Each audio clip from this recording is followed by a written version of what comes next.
Jonathan and Mikey were two friends. They met when Mikey moved into the neighborhood where Jonathan lived when they were in 8th grade. Now sophomores in high school, they had become really good friends, almost to the point they went everywhere together. Mikey, being the more outgoing and party type of the two, would get into serious trouble at school one day that ultimately led to Mikey getting expelled, and would have to transfer to the county's disciplinary school in the next city over. About 2 months into Mikey being at his new school, he would meet a girl named Rochelle. They began dating. Soon Mikey and Rochelle would become serious enough that she would catch the city bus to Mikey's house after school. When Jonathan first met Rochelle, he didn't have much like for her. He would even have talks to Mikey telling him he didn't think they were good for each other, and she was being a bad influence on him, because now he was skipping class just to spend time with her and they were just too young to be so serious. During one of their talks, Jonathan asked Mikey a crazy, yet foreshadowing question. Why haven't you been to her house yet? And where does she even live? Mikey, somewhat embarrassed, just replied, her mom won't allow him. Them only being teenagers. That seemed like an acceptable answer. So Jonathan just left it be, and time went on with Mikey and Rochelle getting more and more close with each other. One Saturday morning around 9 o'clock, Mikey went over to Jonathan's house. When Jonathan opened the door, he noticed that Mikey was dressed up in his good clothes. Jonathan asked what's the occasion, and Mikey just laughed and told Jonathan to go get dressed. Jonathan asks what's up and where are they going. Mikey tells him that his mom's friend out of town wanted a day out to have fun and have a ladies' day. Well, when his mom wasn't looking, he took the spare key. Jonathan was real hesitant at first, but after some hard convincing from Mikey, he would end up getting changed and heading out with Mikey. After riding around town for about 2 hours, stopping to different friends' houses and showing off, even going to the mall and hanging out for a while, Jonathan would suggest that they bring his mom's car back.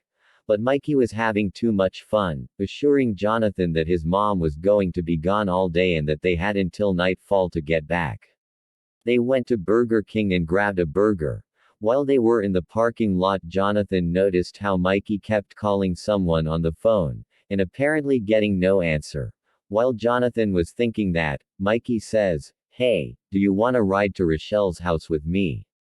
With no hesitation, Jonathan said, "No, you can just take me home." Mikey, with his usual back and forth bantering, promised Jonathan that he wasn't going to stay long. He just wanted to surprise her. Jonathan was irritated but went along with Mikey. The whole ride there they just listened to music, and Jonathan would notice Mikey kept calling someone, and they kept not answering his phone call. When they were about 10 minutes away, Jonathan finally put it together in his head.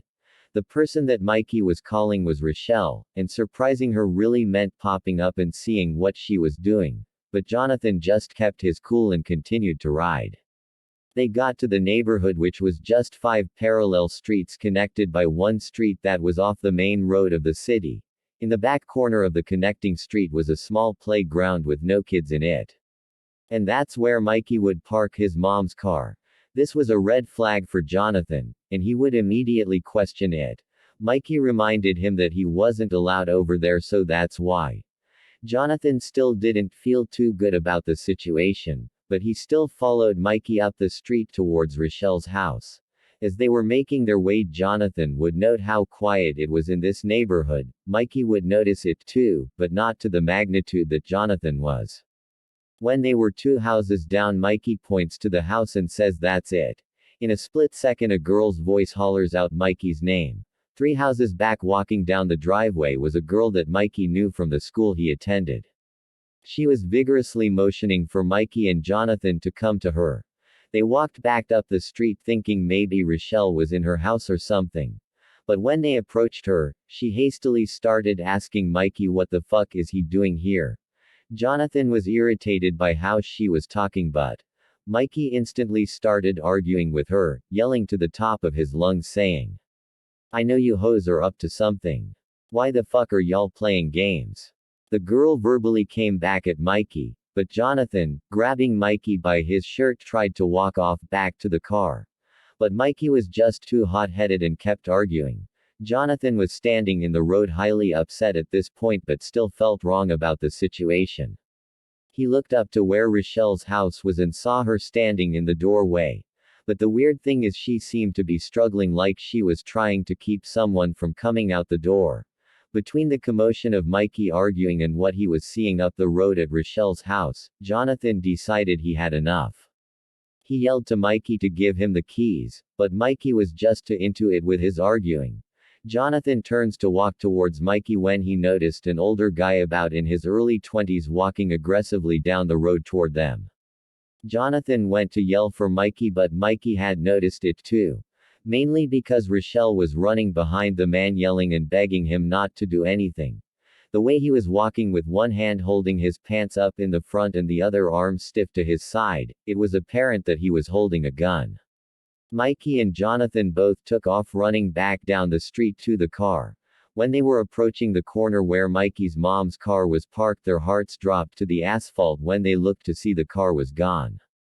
Mikey looked back up the street and noticed that the man wasn't chasing them. Instead, he looked as if he and Rochelle were arguing in front of the friend's house.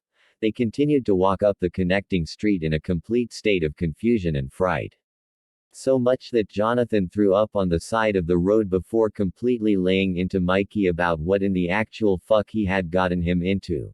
And what happened to the car. Mikey yelled at Jonathan to shut the hell up and let him think. Jonathan angrily told him that would be the first time today. Mikey went to respond when they heard a loud lawnmower-type noise coming down around the corner from where the park was. When they looked, it was a boy around their age, maybe a little older, riding a rigged-up go-kart. Mikey and Jonathan braced themselves. They had no idea what to expect. When the boy pulled up on them, he cut the engine, and asked them if they were the boys who came to see Rochelle. Mikey said yeah, and strongly asked about his car. The boy told Mikey he didn't know about no car, but y'all might want to get the hell outta here because Tyron says he gonna shoot y'all about his girlfriend. Jonathan wanted to say something, but the engine to the go-kart cut him off when the boy whipped around and took off. Mikey and Jonathan involuntarily started sprinting back up the connection road back towards the main highway. Jonathan tired out and came to the conclusion that he couldn't make it the rest of the way up the street. Mikey urged him to keep going as they were only a quarter-mile away from the gas station. There they could call somebody. Jonathan agreed but needed to catch his breath. As they began to run again, Jonathan looked back and saw a brown car speeding towards them. He yells Mikey's name as they cut off the road and into the yard of the last house on the first of the parallel streets before the long stretch of road towards the main road. Mikey and Jonathan looked into the car as it slowed down a bit but still going a good speed went by, and it was this guy Tyron that they just found out was Rochelle's other boyfriend. Terrified as hell, they had no idea what to do. They were standing in a complete stranger's front yard and had no phone because Mikey left his phone in his mom's car. Jonathan said, "Screw it, I'm knocking on this door." He knocked, and on the fourth knock, an old lady came to the door. Jonathan, as calm as he could, explained what was going on truthfully and respectfully. The lady shook her head and told them to wait a second. She came back out the front door with a cover up and some sandals on and was talking on the phone with someone. Mikey and Jonathan felt relief, but also didn't want to call the cops. They also had the extreme ordeal of Mikey's mom's car being stolen. The lady continued to talk on the phone as she walked back and forth between her driveway and the road, looking up and down the road. 5 minutes later, a truck pulls up at the same time the lady is hanging up the phone. She turns to the boys and says, "This is my son, and he lives about 10 minutes out from where y'all say you from." The man gets out the car and introduces himself as Carl. He had a slight smirk on his face and asked them what was going on. After explaining everything again, Carl told them to get in the car and he would take them home. Jonathan and Mikey felt so relieved to get the hell out of there. They thanked the old lady about 100 times and they were on their way home. When Mikey and Jonathan reached their apartment complex, they were so happy that they thanked the man over and over and told them they could walk from the entrance. Mikey had $10 that he was going to use for gas in his mom's car. The guy refused and simply said, "Pray and thank our Father." He drove off and Mikey and Jonathan made their way back home. However, they still had the dilemma of Mikey's mom's car. When they made their way through the breezeway of the building in front of Mikey's into the parking lot, their jaws dropped in amazement and shock as Mikey's mom's car was parked in its usual spot. They looked at each other and just shook their heads. They were relieved but at the same time confused. Mikey went in his apartment. His mom was scaringly calm as she told Mikey to come and sit down. She explained that she had a tracking device in her car that she can call the police station and they can pinpoint its location. So to teach him a lesson, she took the car. She even told Mikey how she saw him and Jonathan walking down the street.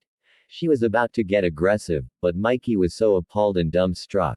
He burst into tears and told his mom what her little lesson almost caused. Mikey's mom was devastated and hurt. She started to apologize, and also went around the complex to Jonathan's apartment and against Jonathan's wishes, told Jonathan's parents about it. Jonathan's dad didn't believe it and thought the boys were lying. Mikey's mom told Jonathan's dad that she was going to have Mikey take her out there so she could personally thank the lady and possibly her son. And Jonathan's dad agreed he would follow them and do the same. The next day on Sunday morning they would link up. But due to conflicting schedules they decided they would go the next weekend on Saturday and make the drive out to where the boys had their encounter. The following Monday Mikey's mom would go up to the school and have talks with the principal. There, Rochelle's parents would be notified and the authorities would eventually get involved. Rochelle would end up giving the police Tyron's information and he was arrested because Rochelle was only 15, and he was 23 years of age. The next weekend came. And on Saturday morning Mikey and his mom rode with Jonathan and his dad to where the incident happened the previous weekend. The boys showed them where Rochelle's house was, kind of giving a play-by-play. They showed where the boy on the go-kart pulled up on them and explained how that interaction went down. And finally, they walked up on the house where the old lady gave them help. They knocked on the door several times but got no answer. Jonathan's dad thought to leave a note with his number and name. Mikey's mom added her information as well, with a mini description of who they were. They shoved it in the wedge of the door and turned away. When they were getting back into the car, a neighbor who was watching through their blinds came out their house and out their gate, and asked who they were looking for. Mikey's mom asked if there was an old lady who lived here. The neighbor put his head down, and said unfortunately, this past Tuesday she passed away. Mikey and Jonathan were torn apart by this. Both wishing they had came back the previous weekend. So they packed up and went back home.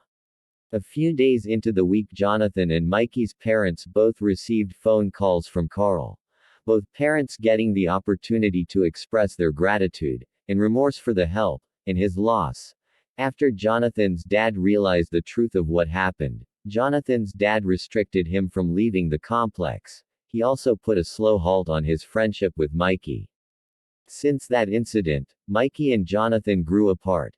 2 months afterwards, Jonathan's dad found a girlfriend and moved out of the complex. Jonathan and Mikey haven't spoken since high school and haven't seen each other since graduation night.